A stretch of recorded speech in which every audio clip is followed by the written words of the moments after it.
you. On the basis of a consideration of a wise public policy, you may excuse the defamation legally on the ground that the possible good from the kind of thing that is being written outweighs the harm in the person defamed. Yes, sir. The mere fact that I've only filed one libel suit, it does not mean that it is only Mr. Luis Beltran who has criticized me, sir. I believe, just as you, that we have to uphold the freedom of the press, but I hold also that along with the freedom comes a very serious responsibility and obligation, sir. That was the point I was driving at. Use your microphone. Why? Why did you single out Mr. Beltran? If, as you say, others have been writing ill against you. Well, because it is only Mr. Beltran who wrote what I believed was a blatant lie, because he wrote that I hid under the bed, and in fact, he wrote, if you will recall, purporting to say that this was an established fact, sir. That, madam, with all due respect, is the best answer that you can give to my question. Already answered, Your Honor. No, I'm asking her if that is the best answer that she can give to my question. All right, let her answer. Whatever answers I give you today, sir, those are my best answers, and those are the answers that I believe are true and come from both my heart and my mind, sir. Does your government, your administration adhere to the principle laid down in the United States versus Bustos case, the landmark case on libel, which says complete liberty to comment on the conduct of public men is a scalpel in the case of free speech? The sharp incision of its probe relieves the abscesses of official doubt. Men in public life may suffer under a hostile and an unjust accusation, but the wound can be assuaged with the balm of a clear conscience. A public officer must not be too thin-skinned. Does your administration adhere to that principle? Objection, Your Honor.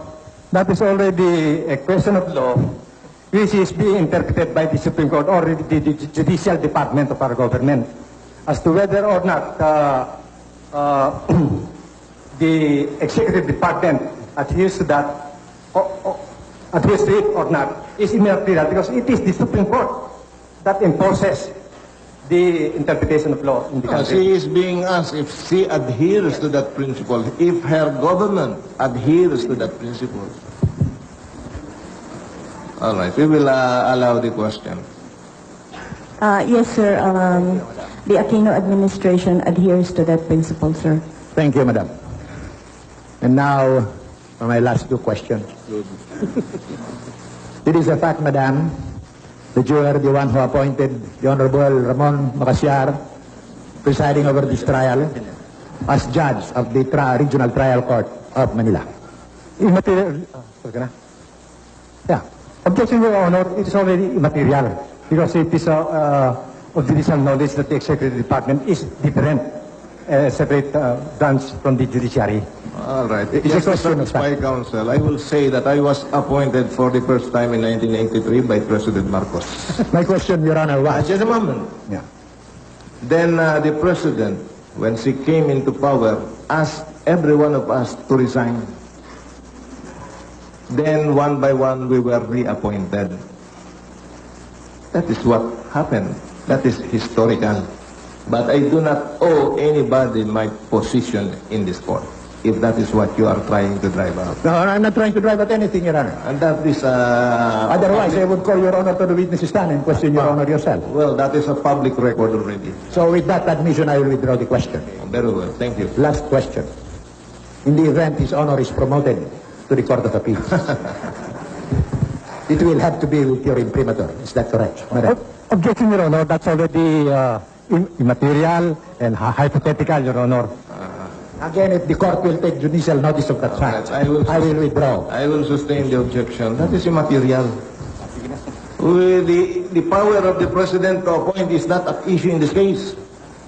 No, She certainly may not, Your or she Honor. may not appoint me. What is at issue here That is her... are the 1,001 human factors that may enter into the trial of a case. well, And I'm entitled to put into record my own impressions of these factors. all right. I respect your view. That is all, Madam. Thank you very much. All right. Thank you, sir. Cross-examination on the part of defendants Maximo Sullivan and his companions. Yes, Your Honor. Thank you.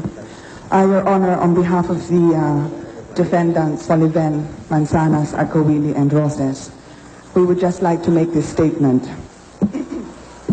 that the President, who is the last witness for the prosecution, has not, either in her direct testimony or in the cross conducted by the able counsel of Mr. Beltran, said anything that concerns my clients, Mr. Max Sullivan and Mr. Tony Roses, Godofredo Manzanas, and Ricky Agcovilli. The prosecution, Your Honor, charges my clients with a conspiracy to libel the President. If this honorable court will recall, we did stipulate, and it came out in its pretrial order of February 27, 1990, that for a judgment of conviction to be rendered against my clients, the prosecution must show beyond reasonable doubt knowledge, specific acts or participation and complicity of the accused Maximo Sullivan, Antonio Roses, Frederick Agcovilli, and Godofredo Manzanas in the preparation and writing of the column containing the supposedly libelous article. The prosecution, Your Honor, has not presented any witness, and the President is its last witness, who has testified, May I cut Your Honor. you? May I cut you? Are you not going to cross-examine the President? Yes, Your Honor, because You will? we will just state, Your Honor, that because the last witness has not stated anything I would suggest to show, that we you- will not, Your Honor, cross All right. the President All today. right. You may take that manifestation that you have made before the court in a proper motion or in your memorandum. Yes, Your Honor. Thank you, Your Honor. All right. Any redirect We would like to on the part of the prosecution? We would like to manifest that there is no redirect question.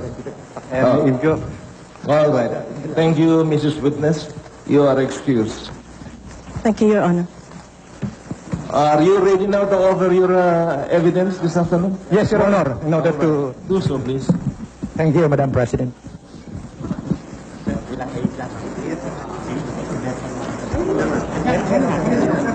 I make it formal.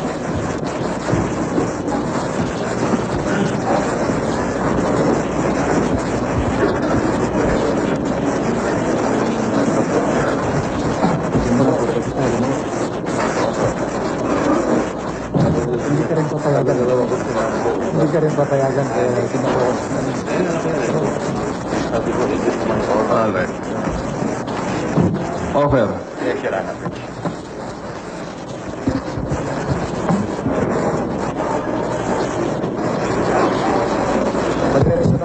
Maupo lang.